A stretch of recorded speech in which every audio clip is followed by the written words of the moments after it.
This is an herbal review of what is called the entheogenic honoric class of plants, and that is herbs used for inducing lucid or vivid dreams and also for dream interpretation, because I believe there are alternatives to doing psychedelic plant alkaloids.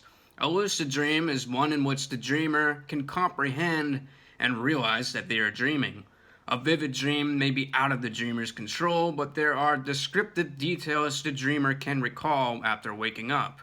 In other words, in order to bolster your ability to remember what you dream, write down certain symbols and experiences that take place immediately after you wake up. I have with me this Calea Zacatechichi tea, which comes from Central America. Now, I would not recommend drinking this plant because it tastes incredibly bitter, and it might taste better by having juice with it, lots of juice, because it is hands down the most bitter plant I have ever tasted, no joke. The effects are not immediate, but I did, however, notice several days after drinking this Calea tea an increased amount of dream activity.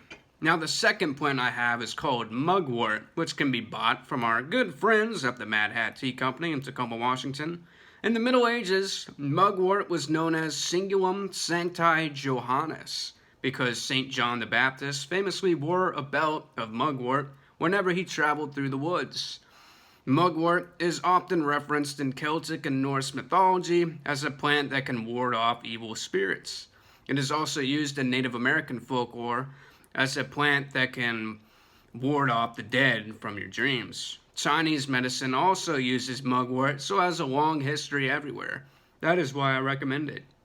I've also heard mugwort referred to as sailor's tobacco because it has an immediate sedative effect when smoked. I would describe it as taking a very strong chamomile tea.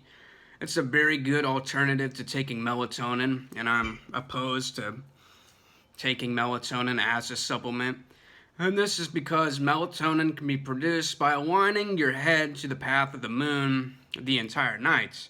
Your spinal fluid is influenced by the gravitational pull of the moon in this theory, so if you feel that your sleep is out of whack, try adjusting or realigning or rotating your bed in the direction of the moon so that your head is facing the moon the entire night.